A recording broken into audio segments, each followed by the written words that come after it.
সূচিপত্র, এটা সূচিপত্র। যে কোনো বই আমরা যখন কিনি সূচিপত্র থাকে, তাই না?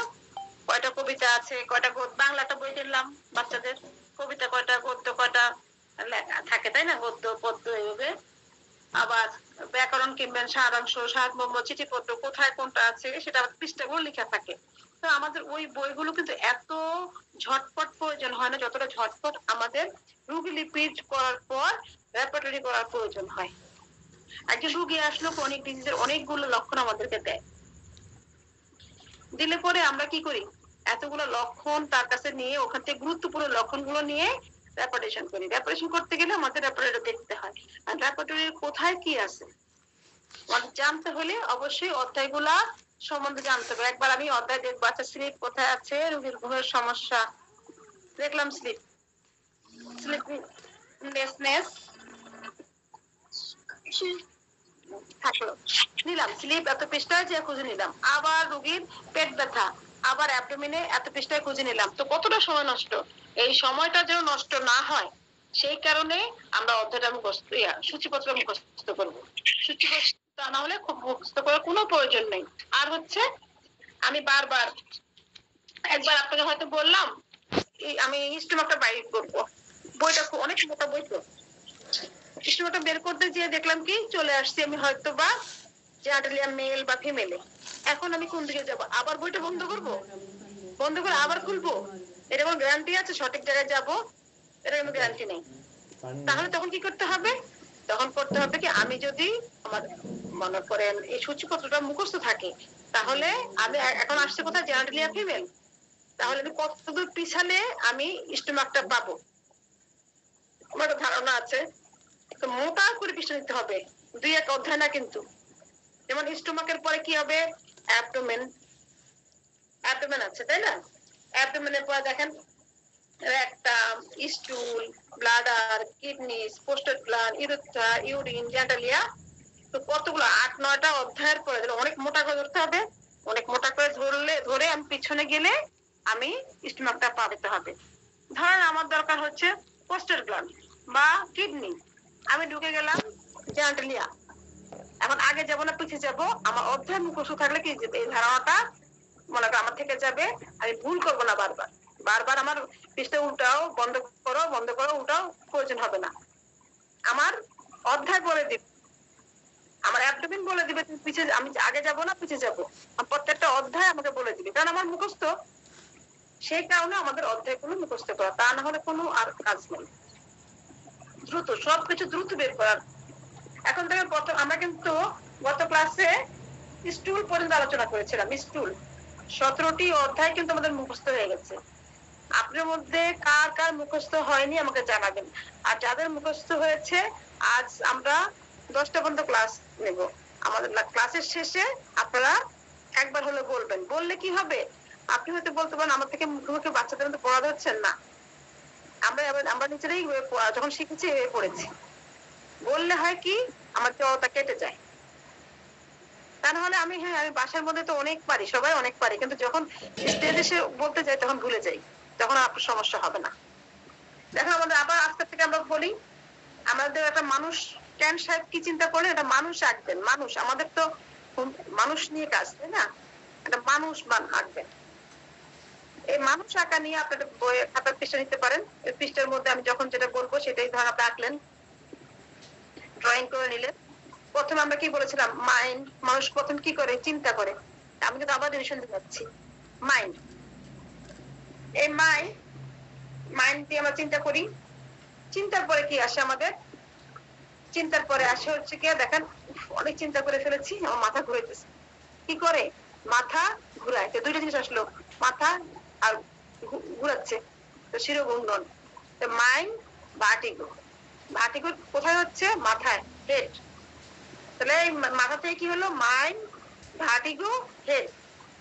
এখন আমরা কি করব, হেডের নিচে, নিচ বরাবর একদম কাছাকাছি কি আছে সেটা দেখবো। কি আছে, আই। আই, আয়ের কাজ কি, দেখা, বাহিরের দেখা। আই কিন্তু ভিতরে ইয়ে করে না, বাহির নিজেকে দেখে, চোখ কখনো নিজেকে দেখে না। আই ভিশন, আই হাতকে দেখবে, সব পা শরীর দেখবে, কিন্তু নিজেকে দেখবে না, চেহারাও দেখবে না, আয় না যে পর্যন্ত না দেখা হয়। আয়ের পরে কি কাজ কি ভীষণ। তারপর কি আছে কাছাকাছি মাথার ইয়ার, কান। দেখেন কান, ইয়ারের কাজ কি, সে কিন্তু বাহিরে দেখে না, সে করে তার জিনিসটা ভিতরে ঢুকায়, যে কোনো জিনিস শ্রবণ, শ্রবণ শুনে।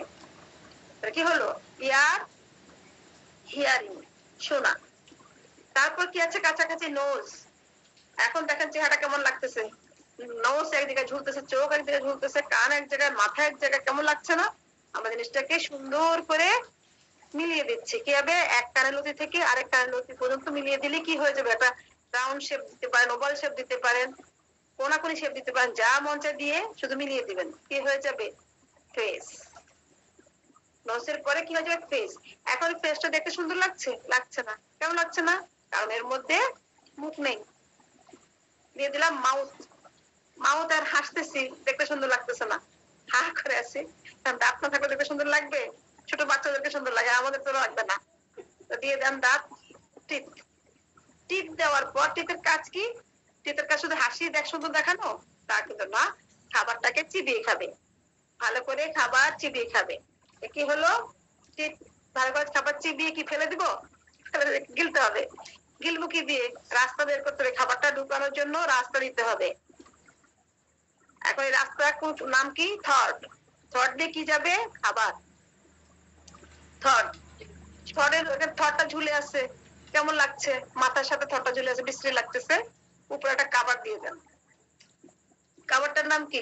External third. External third. এখন দেখুন, আমরা খাবারটা খেলাম, খাবারটা কোথায় গেল? কোথায় যাবে? স্টোমাকে। একটা থলি আমাদের পেটের বাম দিকে থলিটা থাকে, আমাদের খাদ্যের থলি, খাবারটার নাম এখানে। এই খাদ্য থলিটা আমাদের একদম পাঁজরের সাথে লাগানো, যেটা ডাইফ্রাম যেটাকে বলা হয়, তার পরপরই আমাদের স্টোমাকটা বাম পাশে, এটা ঝোলার মতো। স্টোমাকটা ঝুলে আসে, দেখতে বিশ্রী লাগতেছে না? এটা একটু আমরা ঢেকে দিই, একটা চামড়া দিয়ে ঢেকে দিলাম। এই চামড়া দিয়ে বড় একটা চামড়া দিয়ে ঢেকে দিলাম, এটার নাম হচ্ছে কি? অ্যাবডোমেন। অ্যাবডোমেনে এখন যে খাবারটা খেলাম, অ্যাবডোমেনে গেল। আমরা তো বাদুর না, আমরা বাদুর। বাদুর যে রাস্তা দিয়ে খায় সেই রাস্তাটা বের করে আমাদেরকে। এই মনে করেন এর ভিতরে যে বজ্র পদার্থটা আছে, পুষ্টিটা তো আমরা নিব, আর বজ্র পদার্থ কি করবো? ছেড়ে দিব। এই ছেড়ে দেওয়ার জন্য রাস্তা দরকার, সে রাস্তার নাম কি? রেকটাম। রেকটাম। আর রেকটাম দিয়ে কি বের হবে? স্টুল। রেকটাম দিয়ে স্টুল বের হবে। দেখেন আমাদের কিন্তু গত ক্লাসে আমরা আজকে আবার রিভিশন দিলাম। তো কি কি পেলাম আমরা? Mind, vertigo, head, eye, vision, hearing, nose, taste, mouth, teeth, thought, external thought, stomach, abdomen, rectum, stool. এখন দেখুন, এমন কোন কথা আছে যে প্রস্রাব করতে গেলে পায়খানা হবে? এমন কোন কথা কখনো শুনছেন? হঠাৎ করে দুই একজন হয়তো প্রস্রাব করতে গেলে পায়খানা না করে, কিন্তু পায়খানা করতে গেলে প্রস্রাব হবে, হবেই। এটা একেবারে নির্দিষ্ট। তাহলে আমরা পায়খানার পালা শেষ করে বা প্রস্রাবের পালা, পায়খানাটা বের করার জন্য, মল বের করার জন্য দুইটার অধ্যায় নিলাম, কি? রেকটাম এবং স্টুল। কিন্তু প্রস্রাবটা বের করার জন্য আমাদের 5টা অধ্যায় লাগবে। এটা কি বলা হয়? ইউরিনারি অর্গানস গুলো সবগুলো দরকার। এই ইউরিনারি অর্গানস এর মধ্যে কি কি আছে দেখেন, এটা একটা গল্পের মতো বললে আপনাদের মুখস্থ হবে। যারা নতুন আছেন তারা বলতে পারে এগুলো কি মুখস্থ করাচ্ছি। এটা হচ্ছে আমাদের একটা রেপার্টরি বই, যেখানে আমাদের লিখা আছে কি, এখানে কি আছে? ওষুধ লেখা আছে। প্রত্যেকটা অধ্যায় ভিত্তিক রোগীর মাথা ব্যথা, পেট ব্যথা, পিঠ ব্যথা, হাঁটু ব্যথা, এই যে কথাগুলো বলে, এই চোখ ব্যথা বা এখানে ইনফ্লামেশন, ডিসচার্জ হচ্ছে, যাই হোক না কেন, এগুলা যে কথাগুলো আছে, এগুলোর জন্য যে ওষুধগুলো আছে, সেই ওষুধগুলো এখানে সুন্দর করে সাজিয়ে দেওয়া আছে। তো আপনি ওইখান থেকে আপনার রোগীর জন্য ওষুধ সিলেকশন করবেন, আপনার জন্য খুব সহজ হবে। সেই জন্যই আমরা এই রেপার্টরিটা মুখস্থ করবো, ঠিক আছে? যারা নতুন আছেন তাদের জন্য আবারও বলা। তারপর হয়তো আমি বলছি আপনার বল কি ব্যাপার, উনি আমার এগুলো মুখস্থ করছেন, কি কাজে লাগবে? এটা তো ম্যাটাডেমেটিকা না, কিছুই অর্গানম না, কিছুই না। এটা কি বলছে? নাক, কান, হাত, মুখ এগুলো কি জন্য পড়বো? ঠিক আছে, তাহলে এখন আমরা দেখেন, এখন প্রস্রাবটা বের করবো, যে এর জন্য আমরা যে 5টা অর্গানে ইউরিনারি অর্গান গুলা বলছি, তার জন্য একটা গল্প বলি। গল্পটা কি, গল্প বললে আমাদের মনে থাকে। গল্পটা হচ্ছে একটা বিল্ডিং গল্প। বিল্ডিং করা হলো আমাদের যে ওয়াশরুমে পানি আনতে হবে বা কিচেনে পানি আনতে হবে। এখন এর জন্য আমি বালতি কেটে কেটে পানি আনবো না, এর জন্য অনেকগুলো প্রক্রিয়া আছে। কি প্রক্রিয়া? টাঙ্কি তৈরি করা হয় ছাদের উপরে, ওই টাঙ্কিতে পানি রিজার্ভ করা হয়, তারপরে সেখানে পাইপ লাগানো হয়, পাইপ দিয়ে আবার আবার পাইপটা আবার মনে করা হয়তো ওয়াশরুম বা কিচেনে দেওয়া হয়। লাইনটা দেওয়ার পরে সেখানে আবার কল লাগানো হয়। কল না লাগালে আমি টাঙ্কিতে পানি উঠাবো, আর যে কল নাই সব পানি পড়ে যাবে, তাই না? তো কল লাগানো হবে, চাবি দিয়ে বন্ধ করে রাখবো, প্রয়োজন হয়ে খুলবো, পানি পড়বে। ঠিক সেই প্রক্রিয়া। এই যা বললাম তাই কিন্তু আমাদের ইউরিনারি অর্গান। প্রস্রাব বের করার জন্য তাই লাগে। পানি বের করার জন্য এতগুলো জিনিসপত্র লাগবে একটা বিল্ডিং এ, এতগুলো ধাপ লাগবে। আমাদের প্রস্রাবটাও বের করার জন্য এতগুলো ধাপ লাগবে। যেমন ধরেন কিসের থেকে তুলনা করি আমি, এটা লেখা আছে কি ব্লাডার। তাহলে ব্লাডার কিসের তুলনা করা হবে? মনে করেন পানির ট্যাঙ্কিটা ব্লাডার, তাহলে আমাদের কিন্তু খুব সহজে মুখস্থ হয়ে যাবে। পানির ট্যাঙ্কিটা যদি ব্লাডার হয়, তাহলে কিডনিস। কিডনিস, আমাদের দুটা কিডনি আছে, আমরা সবাই জানেন। দুটা কিডনি থাকার নাম হচ্ছে কিডনিস। এখন দেখেন এই যে পানির পাইপ গুলো, এই পাইপ গুলোকে আপনি কিডনি ধরেন, আর টাঙ্কিটা কি ব্লাডার। এখন কিডনিস, ব্লাডার, কিডনিস, টাঙ্কি গেল, পাইপ গুলো গেল। আর পোস্টেড গ্ল্যান্ড, পোস্টেড গ্ল্যান্ডটা কি? ওই যে কল যে লাগাইলাম, এই কলের চাবি। ওই যে পাইপের আমার কিচেন ওয়াশরুমে যে কলটা লাগাইলাম, কলের চাবি হচ্ছে পোস্টেড গ্ল্যান্ড। পরে আমরা এটা নিয়ে মজা করব। এখন পোস্টেড গ্ল্যান্ড, এখন দেখেন তারপরে হচ্ছে কি, পোস্টেড গ্ল্যান্ড পরে ইউরেথ্রা। ইউরেথ্রাটা কি? এটা নালী, এটা কল। যে কলটা যেখানে পানিটা বের হবে, যে লাইনটা দিয়ে, ওটাকে বলা হয় ইউরেথ্রা মনে করেন। কলটা যখন আমি ছাড়বো তখন কি হবে? পানি বের হবে। আর এই আমাদের ইউরেথ্রা দিয়ে কি বের হবে? ইউরিন বের হবে। এখন কল ধরে ছাড়ার কথা বললাম, পোস্টেড গ্ল্যান্ডটা কি? পোস্টেড গ্ল্যান্ড বললাম চাবি। এই পোস্টেড গ্ল্যান্ডটা আসলে চাবি। পোস্টেড গ্ল্যান্ডটা বৃদ্ধি বা বিভিন্ন ইনফ্লামেশনের কারণে আমাদের রোগীদের দেখা যায় প্রস্রাবের অনেক জটিলতা নিয়ে আমাদের কাছে আসে। এই পোস্টেড গ্ল্যান্ড কে কে বলতে পারবেন কোথায় থাকে, কাদের থাকে?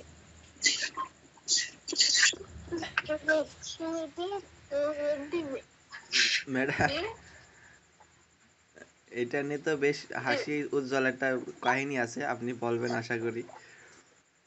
আচ্ছা, আপনি বলতে পারেন। মজার কাহিনী যদি বলেন, মানে মজা করবে একটু, মজা না করলে কিন্তু ক্লাসে সৌন্দর্য থাকে না। জি মজার কোন গল্প থাকলে বলতে পারেন। জি ম্যাডাম, তাই ইন্টারনেট ওইখানে ভাইবা চলছে, একটা মেয়েকে প্রশ্ন করেছে যে মহিলাদের শরীরে বা মেয়েদের শরীরে কয়টা প্রোস্টেট গ্ল্যান্ড থাকে। ও হয়তো কোনো সময় জেনেছে যে প্রোস্টেট গ্ল্যান্ড মানব দেহে একটা থাকে, তো বলছে মেয়েদেরও প্রোস্টেট গ্ল্যান্ড একটা থাকে, কিন্তু এটা মেয়েদের শরীরে অনুপস্থিত। পুরুষদের পুরুষদের একটা গ্ল্যান্ড থাকে। জি ম্যাডাম, বাকিটা বলেন। দাদা সুন্দর বলছেন। আর আমাদের হচ্ছে কি, আমরা যখন, আমি তো তানজিম থেকে পড়াশোনা করেছি, তানজিম এখানে স্যার একদিন গল্প করে শোনালো যে পোস্টেড গ্ল্যান্ডের কথা জিজ্ঞেস করতে পারে, বলছে কি পোস্টেড গ্ল্যান্ড মাথায় থাকে। বুঝতে পারছেন? তাও তো বলছে একটা থাকে, আর সে বলছে মাথায় থাকে, তাহলে আর কি বলা। যাই হোক, পোস্টেড গ্ল্যান্ড শুধুমাত্র ছেলেদের থাকে। পোস্টেড গ্ল্যান্ড শুধু ছেলে থাকে, মেয়েদের থাকে না। এই কারণেই দেখা যায় যে ছেলেদের প্রস্রাবের ইনফেকশন বেশিরভাগ ক্ষেত্রেই পোস্টেড ইনফেকশনের কারণ, বা প্রস্রাব ফোটা ফোটা হয়ে যাওয়া। আবার 50 বছরের পরেই যদি প্রস্রাবের ঝামেলা দেখা দেয়, বেশিরভাগ ক্ষেত্রে পোস্টেড গ্ল্যান্ড টেস্ট করতে বললে দেখা যায় পোস্টেড গ্ল্যান্ডে ঝামেলা হয়। এমনকি অনেক সময় অনেক খারাপ অবস্থা হয়ে যায়, ক্যান্সার, অনেক কিছু হয়ে যায়। পোস্টেড গ্ল্যান্ডের কারণে অনেক সমস্যা হতে পারে। আর যখন সামনের দিকে আপনারা আছেন, সামনে যখন ক্লাসগুলোতে আমরা আগাবো, তখন আরো পোস্টেড গ্ল্যান্ডের কাজ যা যা আছে আপনার সাথে শেয়ার করবো ইনশাল্লাহ। তো একটা ভিডিও চলছে, একটা ভিডিও অফ হলে ভালো হতো। আপনি ভিডিও বলে দেন।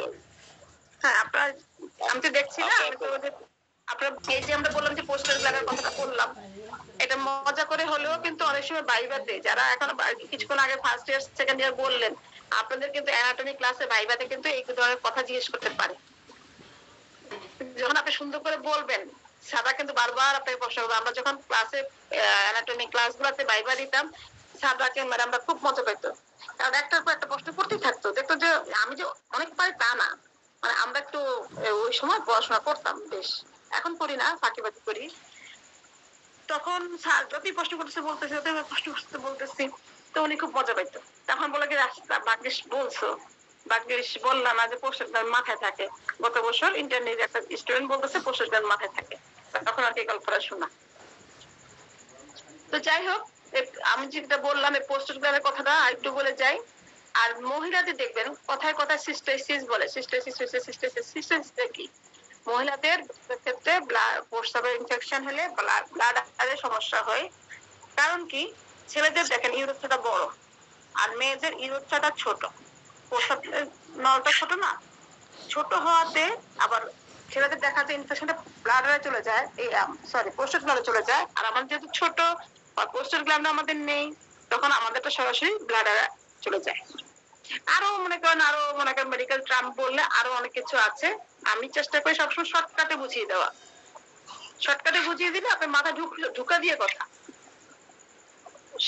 এখন দেখেন, তাহলে পোস্টার করে ঝামেলা যদি হয় তাহলে কি হবে? কলের চাবি যদি একটু লুজ হয়ে নষ্ট হয়ে যায়, প্যাচারে থাকবেন, চাবি বন্ধ হয় না, পানি পড়াও বন্ধ হয় না। আবার চাবি যদি না খোলে প্রস্রাব পড়া ফোটা ফোটা করে, যেমন মানুষের প্রস্রাব পড়ে পোস্টার করে ঝামেলায়, চাবির সমস্যা ফোটা ফোটা করে পানি পড়ে। একদম এখন দেখুন মনে থাকবে আপনাদের, ভুলবেন না মোটেও কি কি আমরা দিয়েছি। আশরাফ নামে একটা আইডি দিয়ে ক্যামেরা অন আছে, আশরাফ নামে একটা আইডি দিয়ে ক্যামেরা। আমাদের মল বের করার জন্য দুইটা রাস্তা, দুইটা অধ্যায়, রেকটাম, স্টুল। আর প্রস্রাবের জন্য 5টা অধ্যায়। কি কি আছে? Bladder, kidneys, poster gland, urethra. তারপরে কি হবে 5 নম্বরে? ইউরিন, শান্তি।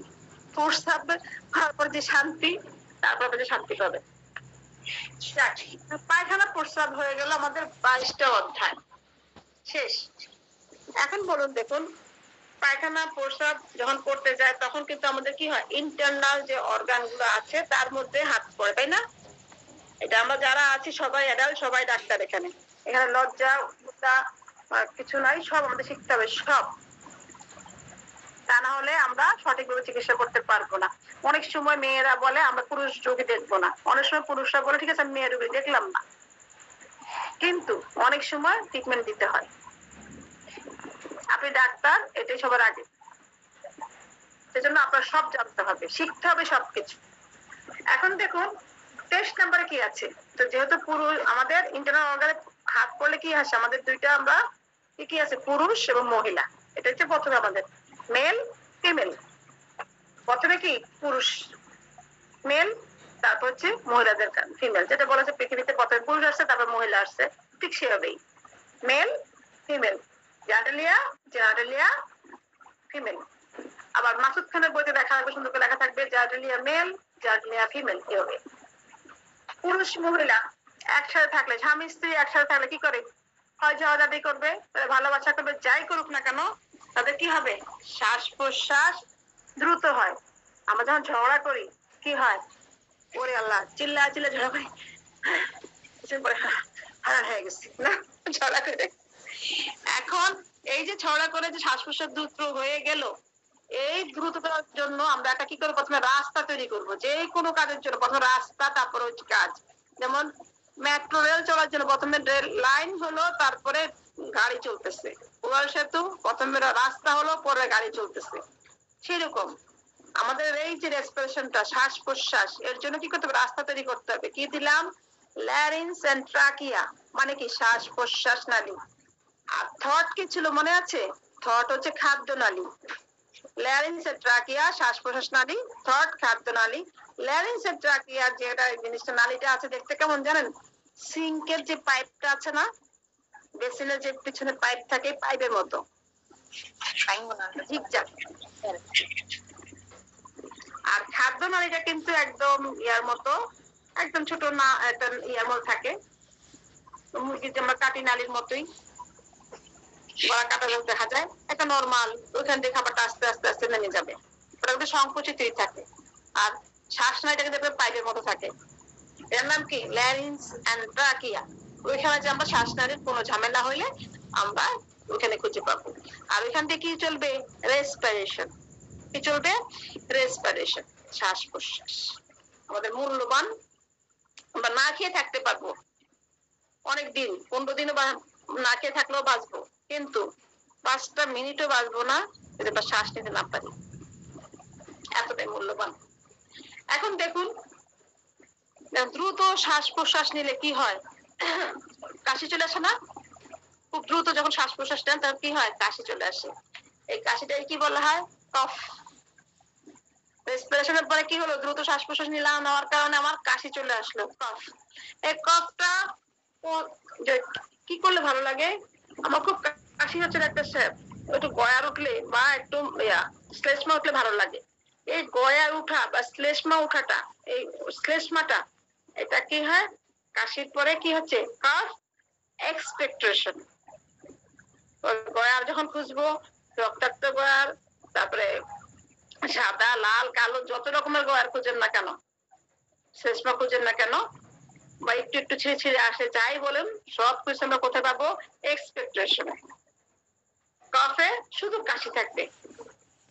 কাশি কখন হলো, কখন ভালো হইলো, কখন শুরু হইলো, এই কথাগুলো যা কিছু আছে, কি খাইলে কাশি শুরু হইলো, বা কি খোলা বাতাসে গেলে কাশি শুরু হইলো কিনা, এই কত জাতীয় কথাবার্তা সব কথা থাকবে কফ। আর গয়ার জাতীয় কথাবার্তা সব এক্সপেক্টেশন। কফ একটু এক্সপেক্টেশন উঠলে ভালো লাগে, তাই না? কাশিটা। এখন এই এক্সপেক্টেশন কোথা থেকে উঠলো? চেস্ট থেকে, তাই না? চেস্ট থেকে, বুক থেকে উঠে না, চেস্ট থেকে। চেস্ট, তো চেস্ট থাকলে কি থাকে? যেমন দিন থাকে, রাত থাকে, তেমন বুক আছে, পিঠ আছে। বুক থাকলে পিঠও থাকবে। Chest, back, chest, back. তারপর কি আছে দেখেন, চেস্ট ব্যাকের পকের পরে এখন একজন মানুষকে আপনি আঁকতে বললাম না, এঁকে ফেলছেন না? দেখেন তো, মানুষটা কিন্তু তৈরি হয়নি। সব কিছু দিলাম, নাক, মুখ, চোখ, পেট সবকিছু দেওয়া হলো, যা দিলে মেল ফিমেল সব হইলো, কিন্তু মানুষটা তৈরি হয়নি, সম্পূর্ণ হয়নি। প্রতিবন্ধী। রাস্তার মাঝে মাঝে আমরা দেখি পড়ে থাকে মানুষ, হাত নেই, পা নেই, সে প্রতিবন্ধী। তাকে, সে উঠতে পারে না, খাইতে পারে না, কিন্তু সে যেভাবে রাখবে সেভাবে থাকতেছে। তাহলে আরো দুইটা মূল্যবান কিছু জিনিস দিয়ে দিই আমরা, নাম কি? এক্সট্রিমিটিস। এক্সট্রিমিটিস, 2 হাত 2 পা, অনেকগুলো জিনিসপত্র নিয়ে, তাই না? 2 হাত 2 পা মিলে কি হলো? এক্সট্রিমিটিস। এখন হলো একজন মানুষ পরিপূর্ণ। আমাদের 28 নম্বরে আসলে, সরি, আমাদের 31 নম্বরে আসলে একজন মানুষ পরিপূর্ণ হবে। এক্সট্রিমিটিস। এখন দেখেন, হাত, পা, নাক, কান, চুল সব কিছু হলো, একজন মানুষ পরিপূর্ণ। সে খাওয়া দাওয়া, পায়খানা, প্রস্রাব সব করলো। এখন কিসের পালা? রেস্টের পালা। রেস্ট নিবে। এই রেস্টটা কিভাবে নিবে? সে একটু, আমরা রেস্টটা কিভাবে নেই? ও একটু খাওয়া দাওয়া করবো, একটু শুবো, এখন একটু ঘুমাবো, একটু ঘুমাবো, তাই তো? আসেন তাহলে আমরা রেস্ট নেই। আমি করবো স্লিপ। এটা একটা সুন্দর করে মনে রাখার একটা সিস্টেম বলি। অনেক সময় অনেক, এটা একটা গল্পের মাধ্যমে বলি, অনেক সময় অনেক রুগী আমাদের কাছে এসে বলে, ডাক্তার সাহেব রাতের বেলা জ্বর আসে। রাতের বেলা জ্বর আসে কখন? এই শুইলে কেমন জানি মনে শীত শীত লাগে, শীত শীত লাগে বলে একটা আমি হয়তো চাদর টাদর কিছু গায়ে দেই, গায়ে দিয়ে পরে আবার ঘাম দিয়ে জ্বরটা ছাড়ে।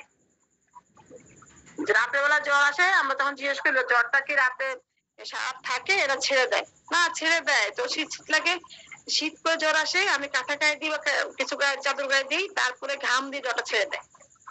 কি হলো? শুইলাম, শীত লাগলো, জ্বর আসলো, ঘাম দিল, কোথায় দিল? চর্মে দিল। শুইলাম, শীত লাগলো, শীত লেগে কি হলো? শীত লাগলো, জ্বর আসলো, জ্বর কিভাবে ছাড়লো? ঘাম দিয়ে। ঘাম কোথায় দেয়? চর্মে দেয়, মানে স্কিনে দেয়। তাহলে কি হলো? আমাদের স্লিপ, চিল, ফিভার, পার্সপিরেশন, স্কিন। স্লিপ, ঘুমের যত কথাবার্তা আমরা স্লিপে পাবো, এই শীত শীত লাগা কথাবার্তা গুলো আমরা চিলে পাবো, জ্বর সম্বন্ধীয় কথা আমরা ফিভারে পাবো, আর পার্সপিরেশন, ঘাম সম্বন্ধীয় কথাগুলো সব, ঘাম বেশি কম, প্রচুর, দাগ পড়ে, আঠালো, রক্তাক্ত, যত কথা পাবো সব কথা আমরা পার্সপিরেশনে পাবো। আর স্কিন, স্কিন নিয়ে যত কথা আছে আমরা, চর্ম নিয়ে কথাবার্তা স্কিনে পাবো। কি পেলে আমরা? স্লিপ, চিল, ফিভার, পার্সপিরেশন, স্কিন। এখন এই যে আমাদের কিন্তু 37টি অধ্যায় কমপ্লিট হলো না, 36টি অধ্যায় হলো। আর লাস্ট একটা অধ্যায় আছে, নাম কি? জেনারেটিস। জেনারেটিসটা কি? এই জেনারেটিসটা হবে আমাদের, যেমন আমাদের বাচ্চা কাচ্চা আমাদের 4, 5, 6, 7 আগে আমাদের মায়েদের থাকতো, এখনো অনেক মায়েদের 4-5টা বাচ্চা বা 2-3টা বাচ্চা, যাই হোক না কেন, এই বাচ্চাদের মধ্যে যখনই তারা মিটমাট করতে পারতেছে না, ঝগড়া করলো, কোনো কিছু সমাধান করতে পারতেছে না, তখনই কিন্তু তারা কার কাছে আসে? মায়ের কাছে আসে। ঝগড়া কাটাতে যাই হোক, তো মা একটা সমাধান করার চেষ্টা করে, বা তারা কোনো বিপদে পড়লো তার মায়ের কাছে সাহায্য চায়। তো মা কি করে? যে কোনো ভাবে হোক বাচ্চাকে সাহায্য করার জন্য বসে থাকে। সেরকম আমাদের জেনারেল অধ্যায়টা আমাদের 36টা অধ্যায়কে সাহায্য করার জন্য বসে আছে।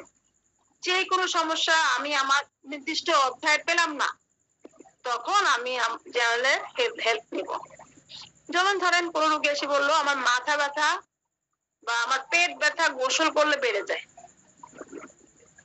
বা আমার কান ব্যথা গোসল করলে বেড়ে যায়, এই যে কথাগুলো বললো, তা আমি নির্দিষ্ট অধ্যায় কানে যে ঢুকলাম, এয়ার পেন, এখন বাথিং খুঁজতেছি, বাথিং আফটার খুঁজে পাচ্ছি না, তখন আমি কি করব? এয়ার পেন থেকে আমি জেনারেলে যে বাথিং খুঁজবো, তো ওইখানকার ওষুধ এখানকার ওষুধ থেকে মিলিয়ে ওষুধ সিলেকশন করবো। ঠিক আছে? আমাকে আমার জেনারেল অধ্যায় সাহায্য করবে যে আমি আমার এই 36টা অধ্যায় কোথাও বিপদে পড়লে সে সাহায্য করার জন্য বসে আছে, বা আমার দিয়ে কোনো কথা সার্বজনীন ভাবে কোনো সমস্যা, তখন জেনারেল আমাদেরকে সাহায্য করবে। ঠিক আছে? তাহলে দেখেন আমাদের কিন্তু 37টি অধ্যায় মুখস্থ হয়ে গেছে, আমরা গল্পের মাধ্যমে মুখস্থ করে ফেলছি। আমাদের কিন্তু গল্প ছাড়া কোনো কিছু মুখস্থ করতে গেলে মনে থাকে না। আপনারা কতটুকু মুখস্থ করেছেন জানি না, আমার কিন্তু আবারও ভালো করে মুখস্থ হয়েছে। আমি আবার প্রথম থেকে বলি, আরেকটা কথা বলি, আমাদের যখন SSRF এ আজ থেকে মনে করেন সে অনেক আগে কথা বলতেছি, 16-17 দিকেও যারা ছিল তারা কিন্তু এই যে 37টা অধ্যায় এক নিঃশ্বাসে বলতে পারতো, অনেকে আছে 2-3 বার। আমার পক্ষে তখনও সম্ভব ছিল না, এখনো না, এমনও তুখার ভাবে মুখস্থ করে ফেলছে অনেকবার অনেকে। তো আপনিও চেষ্টা করবেন একটু মুখস্থটা রেখে দিতে, মুখস্থ করে রাখলে এটা ভুলবেন না। আমি হয়তো একটু ধাক্কা ধোকা 2-3 নিঃশ্বাস শেষ করি, তারা এক নিঃশ্বাস শেষ করতে পারতো, 2-3 বার বলতে পারতো।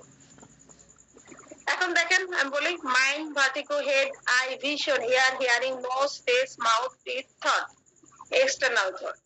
জিনিসটা এভাবে মুখস্থ করবেন, যেমন মাউথের সাথে টিথ বলবেন, thought, external thought, stomach, abdomen, rectum, stool, bladder, kidneys, posted gland, bladder, kidneys, posted gland, urethra, urine, জেনারেলিয়া, female, larynx and trachea,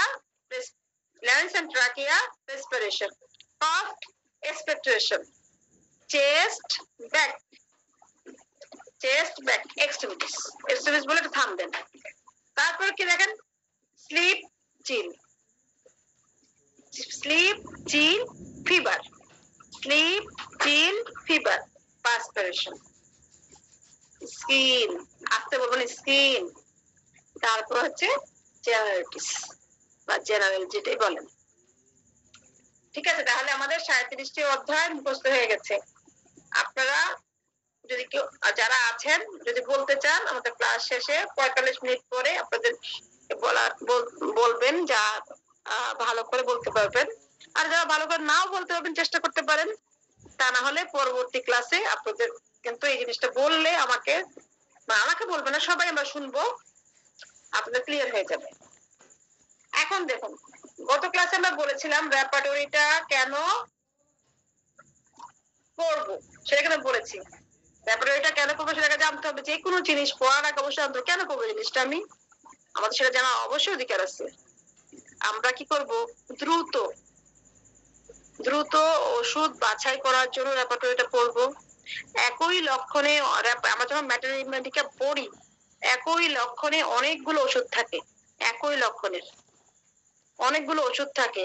এই ওষুধগুলো থেকে আমাদের যেমন লক্ষণের মূল্যায়ন করে ওষুধ সিলেকশন করতে হলে আমাদের রেপার্টরি লাগবে। ঠিক আছে, অন্তত পক্ষে বেশি না হোক, এই এই এতটুকু। আর অনেক ওষুধ থাকে, প্রায় ৭৬,০০০ রুব্রিক্স রয়েছে, এত কিছু মনে থাকে না বলে কিন্তু রেপার্টরিটা পড়ি। ৭৬,০০০ রুব্রিক্স আমার মনে আছে বলেন? আমার পক্ষে সম্ভব না। তারপরে আবার এগুলোর মধ্যে কি কি পরিমাণে ওষুধ আছে মনে আছে? হয়তো ২-১টা মনে থাকবে, এটা স্বাভাবিক, কিন্তু সব মনে রাখা সম্ভব না। তাহলে এখন আপনি যদি বলেন লবণ পছন্দ করে, কয়টা ওষুধের নাম বলেন, আমি বলতেছি natrum mur, lyco, medo, calcarea, nitric acid, phosphorus, ও আর তো বলতে পারতেছি না, আর কিন্তু সত্যি বলতে পারতেছি না। কিন্তু এখানে এই কয়টা ওষুধে কি হবে? হবে না, আরো ওষুধ আছে এখানে। ঠিক আছে, মিষ্টি পছন্দ করে, সেখানেও ম্যাডো আছে, লাইকো আছে, এখন সালফার আছে, এখানে আরো ওষুধ আছে, সব মনে নেই, সব মনে রাখা সম্ভব না। এই কারণগুলোর কারণেই কিন্তু আমি রেপার্টরিটা পড়বো। রোগীকে তাড়াতাড়ি ওষুধ দিতে হবে, আবার সঠিক ওষুধ নির্বাচন করতে পারি সেই কারণে। আবার দেখা যায় অনেক জটিল জটিল সমস্যা রোগী আমাদেরকে বলে, সবগুলো আর এত মেডিকেল ওষুধের কথা, আমাদের সব ওষুধের কথা কি মনে থাকে? কত ওষুধের কথা লেখা আছে, কত কথা লেখা আছে, সব কথা মনে থাকে না লক্ষণগুলা। তাহলে আমি সহজেই যদি রেপার্টরি থেকে যে দেখতে পারি যে এখানে 10টা ওষুধ আছে, আচ্ছা এখন 10টা ওষুধের মধ্যে তুলনা করতে পারি রোগীটাকে, তাই না? ওটা কম্পেয়ার করে বের করা সহজ। কিন্তু কত হাজার হাজার আমাদের ওষুধ, এই হাজার হাজার ওষুধ থেকে কিভাবে সিলেকশন করবো? একই রকম রোগী যখন আসে, আমাদের ম্যাটেরিয়াল মেডিকেল মতো রোগী আমরা পাই না যে হুবহুব ম্যাটেরিয়াল মেডিকেলের একটা মিউর পড়েছি, এটাতে পুরোপুরি হুবহুব একটা মিউর, একদম হুবহুব একটা মিউর আসবে না আমাদের কাছে। তাহলে তো হইতই, হুবহুব ম্যাটেরিয়াল রোগী আমি পাবো না, তাহলে অনেক কঠিন। রোগীলিপি করাটা অনেক কঠিন, ওষুধ বাছাই করা আরো অনেক কঠিন। এই কঠিন কাজটা সহজ করার জন্যই মেডিকেল হচ্ছে আমাদের, যদি মনে করেন এটা সাগর, আর রেপার্টরি হচ্ছে জাহাজ। ম্যাটেরিয়াল মেডিকেল যদি সাগর হয়, রেপার্টরি জাহাজ বলেছি, জাহাজ, কিন্তু সাগর আর জাহাজের পার্থক্য আছে। এখন এই সাগরটা পাড়ি দিতে হলে আমার জাহাজ লাগবে, আর জাহাজ চালাইতে হবে কি অদক্ষ নাবিক হলে হবে? একজন দক্ষ নাবিক হতে হবে।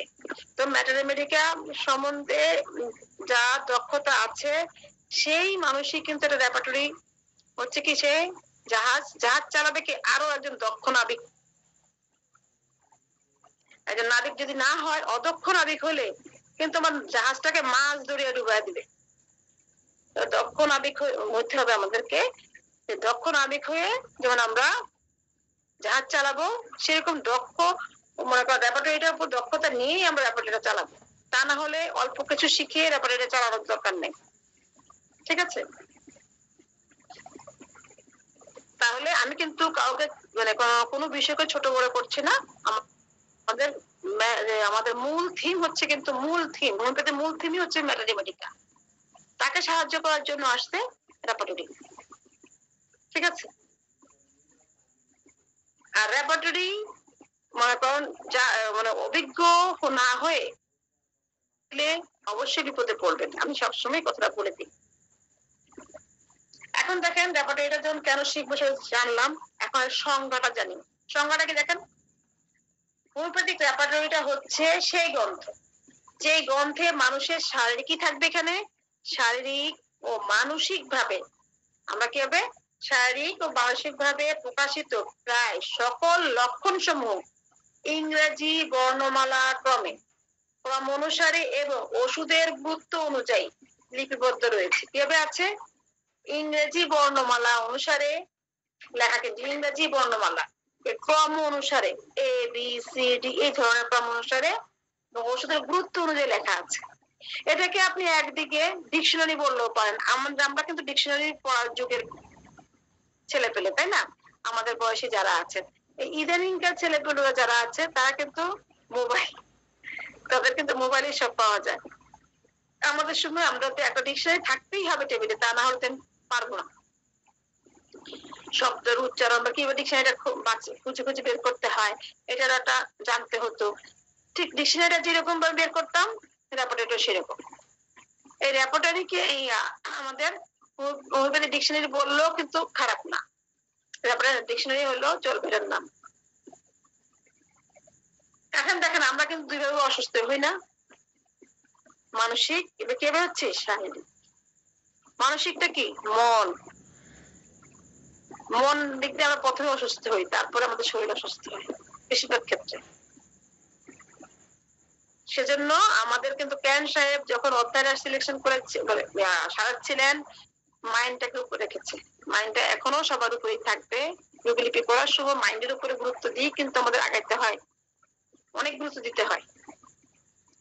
তাহলে কি হলো রেপার্টরি সংখ্যাটা? হোমিওপ্যাথিক রেপার্টরি হচ্ছে সেই গ্রন্থ যে গ্রন্থে মানুষের শারীরিক ও মানসিক ভাবে প্রকাশিত প্রায় সকল লক্ষণ সমূহ ইংরেজি বর্ণমালা ক্রম অনুসারে এবং ওষুধের গুরুত্ব অনুযায়ী লিপিবদ্ধ রয়েছে।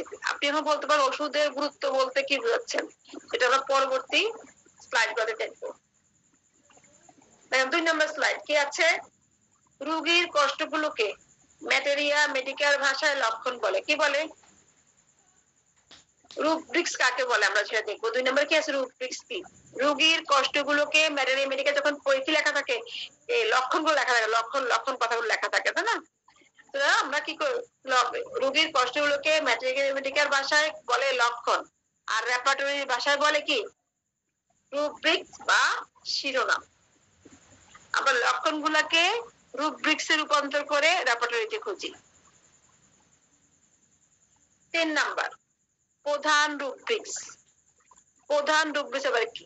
প্রত্যেকটা জায়গায় প্রধান বলে কেউ থাকে। আপনার ঘরেও প্রধান আছে, আমার ঘরেও আছে। আমার ঘরে প্রধান কে? আমার হাজবেন্ড। প্রত্যেকটা ঘরে যারা এখানে ছেলে আছেন, ঘরের ফ্যামিলির বাবা, তারা ঘরের প্রধান। যদি বাবারও বাবা থাকে, সেই বাবা প্রধান। যে প্রথমে থাকবে মুরব্বী, সেই প্রধান। কারণ দেখেন, একটা বাড়ি মনে করেন আছে একজনের, একটা বাড়ি করিম সাহেবের একটা বাড়ি, তার 4 ছেলে। এখন করিম সাহেব একটা সম্পূর্ণ বাড়ির মালিক, কারণ 8 তলা বাড়ি, 12 তলা বাড়ি, সম্পূর্ণ 12 তলা মালিককে করিম সাহেব, সে প্রধান। আর তার বাইরে যখন ভাগ করবে, প্রত্যেকটা ছেলে কি সম্পূর্ণ বাড়ির মালিক হবে? হবে না। তারা ওই বাড়ির 4 ভাগের 1 ভাগের মালিক। তো তাদের ভাগ কমে গেল, তাহলে প্রধান না। এরকম ভাবে আমাদের সিরিয়াল থাকবে এখন দেখতে। প্রধানটা কি কিভাবে থাকবে? প্রধান প্রধানের মতোই থাকবে। তো প্রধান রুব্রিক্স কিভাবে সাজানো থাকবে? ক্যান রেপার্টরিতে প্রধান রুব্রিক্স গুলো ইংরেজি বর্ণমালায় বড় হাতের অক্ষরে এবং মোটা অক্ষরে লেখা রয়েছে। কিভাবে লেখা আছে? বড় হাতের বড় বড় করে লেখা থাকবে, মোটা মোটা করে লেখা থাকবে বড় হাতের অক্ষরে। এটা কি? প্রধান রুব্রিক্স। যেখানে লেখা থাকবে সেটাই বুঝবেন এটাই প্রধান রুব্রিক্স। এই মনে করেন বাড়ির মালিক, প্রধান মালিক। এখন দেখুন আমরা যাই, সরি, প্রধান রুব্রিক্স সাব রুব্রিক্স কোথায় গেল? হ্যাঁ, এই যে 4 নাম্বারটা আমরা পরে দেখবো, ঠিক আছে? সাব রুব্রিক্স দেখে আসি। 5 নাম্বার দেখুন সাব রুব্রিক্স। সাব রুব্রিক্স মানে প্রধানের সাব। যখন ওই যে করিম সাহেবের 4 ছেলে, জামাল কামাল ধরনের এভাবে 4 ছেলের কথা বলতেছি। তো করিম সাহেব হচ্ছে প্রধান রুব্রিক্স, আর তার ছেলেরা হচ্ছে কি? Sub rubrics. প্রধান রুব্রিক্স এর কি আবার সাব রুব্রিক্স কি থাকবে? প্রধান রুব্রিক্স এর অংশ। যেমন আমি আমার বাবার অংশ, আমার হাজবেন্ডের অংশ তার সন্তানরা, তাই না? সেরকম প্রধান রুব্রিক্স এর অংশ, অর্থাৎ যে রুব্রিক্স গুলো প্রধান রুব্রিক্স এর নিচে, আপনারা আপনারা খুললে বুঝতে পারবেন, যে রুব্রিক্স গুলো প্রধান রুব্রিক্স এর নিচে একটু ডান দিকে বা ভিতরে অবস্থান করে তাকে সাব রুব্রিক্স বলে। কোথায় থাকবে? প্রধান রুব্রিক্স এর নিচে, ডান দিকে এবং একটু ভিতরে অবস্থান করবে, তাকে সাব রুব্রিক্স বলে। আর দেখেন, সাব রুব্রিক্স গুলোরও একাধিক সাব রুব্রিক্স থাকতে পারে। এখন যেমন ছেলে পুলে বিয়ে করে তাদের ছেলে পুলে হবে, তাদের অংশ তাদের অংশ, এবার কিন্তু পরম্পরায় পৃথিবী চলছে, এটাই চলবে। এই জন্য সাবেরও সাব থাকতে পারে। আর এখানে দেখেন অনেক ফ্যামিলিতে এখনো আছে, বাবা মামা যেখানে জায়গাতে বসে, ছেলে পুললে একটু দূরে যায় বসে, বা দূরে যায় দাঁড়ায়, পিছিয়ে দাঁড়ায়, বা আমার বসলে ছেলে পুলে অনেক সময় দাঁড়ায় না। আমাদের ফ্যামিলিতে আছে, যেমন ধরেন আমার শ্বশুর অনেক আগে মারা গেছেন, ইয়া আছে, ভাসুর আছে, বড় ভাসুর। ওনার সামনে কিন্তু ওনার ভাইরা একদম অন্য মনে হয় বাবার সামনে দাঁড়িয়ে আছে, এমন ভাবে দাঁড়ায়, তোমাকে বসেও না। মানে এটা কি সে হচ্ছে প্রধান এই ধরনের মনে করে, কিন্তু আসলে যেমন আমি বললাম করিম সাহেব, সে প্রধান, সে বাবা, অনেক সময় বাবার সমকক্ষ ভাবে দাঁড়ায় না কিন্তু সন্তানটা, এই জন্য সম্মানের জন্য, তাই না? দেখা যায় বাবা যে দাঁড়ায় তার একটু পিছিয়ে দেওয়ার চেষ্টা করে। তাহলে এখন যে বাবার ক্ষমতা বেশি, বললাম যেটা, সে মোটা মোটা হয়ে বড় হাতের অক্ষরে থাকবে, ছেলে পুলে সম্পদের ভাগ কম পাবে, একটা বাড়ির 4 ভাগের 1 ভাগ মালিক, তার ক্ষমতা কম না? তো সে কিভাবে থাকবে? প্রধান রুব্রিক্সের নিচে ডানে একটু ভিতরে থাকবে। আর এবার দেখি আমরা, প্রথমে আমরা চলে যাই প্রধান রুব্রিক সাজানো, ও 4 নম্বর স্লাইডে। প্রধান রুব্রিক সাজানো কিভাবে থাকবে? প্রধান রুব্রিক সাজানো থাকবে জ্ঞান রেপার্টরিতে প্রত্যেকটি অধ্যায়ের মধ্যে প্রধান রুব্রিক্স গুলো ইংরেজি বর্ণমালা ক্রমে, ইংরেজি ডিকশনারির ন্যায় সাজানো থাকবে। কিভাবে থাকবে? A to Z। প্রধান রুব্রিক যখন থাকবে তখনও কিন্তু কিভাবে থাকবে? A to Z। কোন অধ্যায় যদি আমরা খুঁজতে যাই, যদি ইংরেজি বর্ণমালা শুরুর দিকের কোন বর্ণ দিয়ে কোন রুব্রিক্স পেতে চাই, যেমন A B C D এভাবে থাকে না, তখন আমরা কি করবো? ওই অধ্যায় ঢুকে প্রথমে খুঁজবো, প্রথমে, সারা বই খোঁজার দরকার নেই। আমার প্রথম দিক দিয়ে মনে করেন কি খুঁজলাম, কি খুঁজি, বলেছে বয়েলস, বয়েলস মানে কি ফোড়া, ছোট ছোট ফোড়া, একনি, বোরন, তাহলে কি দিয়ে A B C D দিয়ে না? তাহলে কি হবে? বা কাটিং বা লেখা, এখন কি লেখা আছে, তাহলে আমরা এই কথাগুলোকে A B C D ওই অধ্যায়ে ঢুকবো, ঢুকে আমাদের প্রধান রূপে মনে করেন পেন, পেনে ঢুকলাম, পেনে ঢুকে তখন আমাদের A B C D গুলোতে প্রথমেই খুঁজবো, প্রথম পৃষ্ঠাগুলোতে খুঁজবো, ঠিক আছে? আর যদি মাঝখানে অক্ষরগুলো দিয়ে যদি পেতে চাই, যেমন ধরেন কি M N O P, ধরেন মোশন অ্যাগ্রাভেশন, কি নড়াচড়া করলে বৃদ্ধি, মোশন অ্যাগ্রাভেশনে যে নড়াচড়া করলে বৃদ্ধি না। এখন দেখেন ওপেন এয়ার, খোলা বাতাসে বৃদ্ধি, ওপেন এয়ার, এই কথাগুলো বললো। তাহলে ওই অধ্যায়ে ঢুকলাম, নির্দিষ্ট অধ্যায়ে ঢুকে ওই রুব্রিক্সে ঢুকলাম, যেমন পেন, পেনই ঢুকলাম, বা ইচিং ঢুকলাম, প্রধান প্রধান রুব্রিক্সে ঢুকলাম। তারপর সাবে যখন ঢুকবো তখন প্রথমে না খুঁজে মাঝে মাঝে জায়গায় খুঁজবো, MNOP খুঁজবো ওখানে যে। এখন যদি ST UV এগুলো দিয়ে থাকে, টিউমার, টিউমার টি দিয়ে থাকবে, ওই নির্দিষ্ট অধ্যায়ে টি খুঁজবো শেষের দিকে। আচিল, W দিয়ে ওয়ার্ডস, ওটা খুঁজবো ওই অধ্যায়েরই শেষের দিকে। তাহলে কি হবে? কি হলো? আমরা যখন ওই যেই মানে রুব্রিক্সটা খুঁজবো তার অক্ষরটাকে জানতে হবে, কি এটা কি ABCDর মধ্যে কোন জায়গায় পড়ে, প্রথম দিকে, মাঝখানে, শেষের দিকে। প্রথম দিকে হলে প্রথমে খুঁজবো, মধ্যখানের অক্ষরগুলো হলে মাঝখানে খুঁজবো, শেষের দিকে হলে শেষের দিকে খুঁজবো, ঠিক আছে? এটা গেল আমাদের প্রধান রুব্রিক সাজানোর সিস্টেম। এখানে আরো কিছু লেখা আছে, আপনারা স্ক্রিনশট দিয়ে রাখেন। তারপরে আমাদের যেবার আমরা সাব রুব্রিক সাজানোর সিস্টেমটা দেখি কিভাবে থাকে। আর ওগুলা কিন্তু প্রত্যেকটা কিন্তু বড় হাতের অক্ষরে, দেখেন ইংরেজি ডিকশনারি নেয়, এ থেকে জেড পর্যন্ত থাকবে, বর্ণমালা ক্রমে থাকবে, ঠিক আছে? প্রধান রুব্রিক গুলো ইংরেজি বর্ণমালা ক্রমে ইংরেজি ডিকশনারি নেয় থাকবে, প্রধান রুব্রিক গুলো বড় হাতের অক্ষরে। আর সাব রুব্রিক গুলো কিভাবে থাকবে? প্রধান রুব্রিক্স এর নিচে, বললাম তো আগেই বলেছি, থাকবে, এবং সাবরুব্রিক্স গুলো থাকবে কিভাবে? ইংরেজি বর্ণমালার A থেকে Z পর্যন্ত সাজানো থাকবে, কিন্তু ইংরেজি ছোট হাতের অক্ষরে থাকবে, কারণ তার ক্ষমতা কম। সে তো সম্পূর্ণ বিল্ডিং এর মালিক না, সে তো বিল্ডিং এর একটা অংশের মালিক, সেজন্য তার ক্ষমতা যেহেতু কম, সে ছোট ছোট নরমাল লেখা থাকবে, ছোট ছোট হাতের অক্ষর, নরমাল লেখা থাকবে। তাহলে আমাদের সাব রুব্রিক সাজানো গেল। সাবেরও একাধিক সাব থাকতে পারে, ওই সাবের একাধিক সাব গুলো কিভাবে থাকবে? ওই সাবের নিচে নিচে নিচে নিচে, যার সাব তার নিচে, যার সাব তার নিচে,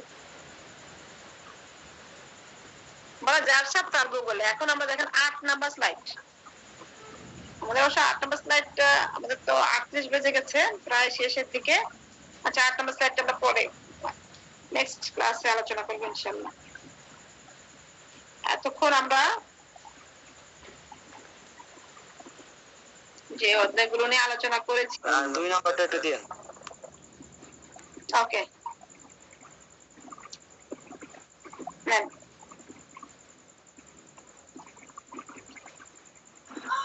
ম্যাডাম প্রথম থেকে একবার সবগুলো দেন, একটু ভালো হবে। আচ্ছা, আস্তে আস্তে। দেখেন তো এখানে নিচে কি লেখা আছে একটু পড়বেন। আমরা এটা অনেক কষ্ট করে অনেক মনে করেন সিদ্ধান্ত অনেকে মতামত নিয়ে নিচের লাইনটা লিখেছিলাম। সৌজন্যে homeopathic study and research foundation, Dhaka, Bangladesh, HSRA। তার নিচে ছোট ছোট করে লেখা ছিল আমাদের, দেখেন তখনই আমাদের ছিল 2025-এর ভিশন, আমাদের লক্ষ্য ছিল 2025। দেখেছেন, এটা কিন্তু অনেক আগের স্লাইড ছিল। আর দেখাচ্ছে দেখেন দেখেন আমরা হব আদর্শ চিকিৎসক, দেব আদর্শ চিকিৎসা। এই থিম আমরা কিন্তু অনেকে বসে আমরা 7-8 প্রায় 10-12 জন বসে কি একটা মনে করেন এখানে একটা মেসেজ দেওয়া যায়, এটা নিয়ে বসে স্যার সহকারে বসে যে ঠিক আছে। তারপর লাস্টে এটা সিলেকশনে যে আমরা হবো আদর্শ চিকিৎসক, দেব আদর্শ চিকিৎসা। চিকিৎসক অনেক আছে, আদর্শ চিকিৎসকের অভাব। মিথ্যা বললাম? কিন্তু আপনারা সবাই এই এই লাইনটা একটু পড়ে দেখবেন। আর আমাদের ভীষণ ছিল কি 2025-এ আমরা অনেক অনেক আদর্শ শিক্ষক নিজেরা যতটুকু পারি অতটুকু জ্ঞান দিব তাদেরকে, ওদেরকে উদ্বুদ্ধ করবো আদর্শ শিখবে। না ওটা সিরাপ এটা আসেনি। কি আসেনি? দেখেন 1 নাম্বার থেকে দিচ্ছি, নেন। 1, 2, 3, 4, 5, 6, 7, 8। বাকিগুলো পরে 6-7 আসেনি। নেন। 5, 6, 7 একসাথে দেখেছেন?